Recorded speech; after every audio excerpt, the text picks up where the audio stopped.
Jai Sai Ram. Shri Sai Satcharita, the wonderful life and teachings of Shri Sai Ram. Chapter 1.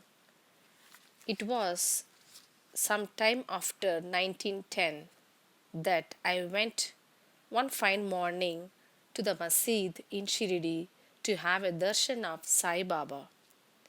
I was wonderstruck to see the following phenomenon.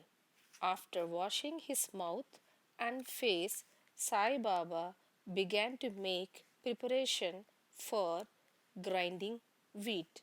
He spread a sack on the floor and thereon set a hand mill. He took some quantity of wheat in a winnowing fan and then drawing up the sleeves of his kafni and taking hold of peg of the hand mill, started grinding the wheat by putting a few handful of wheat in the upper opening of the mill and rotating it.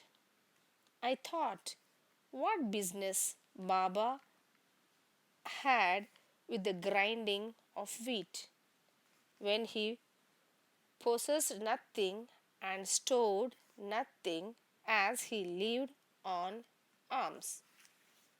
Some people who had come there through likewise, but none had the courage to ask Baba what he was doing. Immediately, this news of Baba grinding wheat spread into the village, and at once men and women ran to masjid and flocked there to see Baba's act. Four bold women from the crowd forced their way up and pushed Baba aside, forcibly took the peg or handed it to their hand, and singing Baba's Leela started grinding.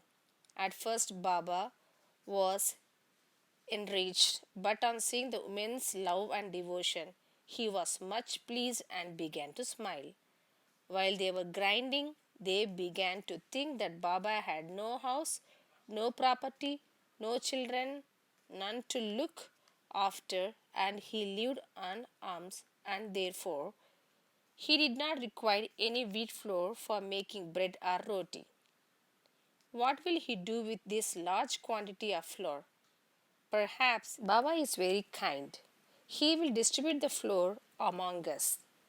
Thinking in this way, and while singing, they finished the grinding, and after putting the hand mill aside, they divided the flour into 4 portions and began to remove them by taking 1 portion per head.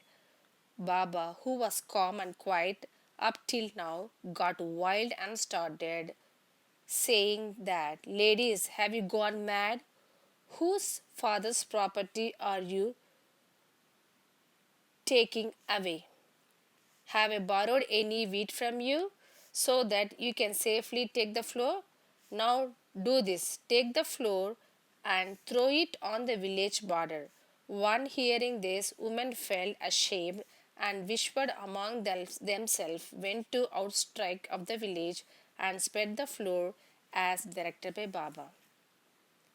I asked Shirdi people, what was this that Baba did? They replied that as cholera epidemic was spreading in the village, this was Baba's remedy for the same. It was not wheat that was grounded, but cholera itself was grounded to the pieces and pushed out of the village. From this time onwards, cholera epidemic and the people of the village were happy. Therefore, cholera did not enter the village. It was much pleased to know all this, but at the same time, my curiosity was also more. I began to ask myself what earthly connection was there between wheat flour and cholera? What was casual relation between two and how to reconcile them? The incident seems to be inexplainable. I should write something on this and sing to my heart connects Baba's sweet Leelas. Thinking in this way about this Leela, my heart was filled with joy and I was thus inspired to write Baba's life. And as we know, with Baba's grace and blessing, the work was successfully accomplished.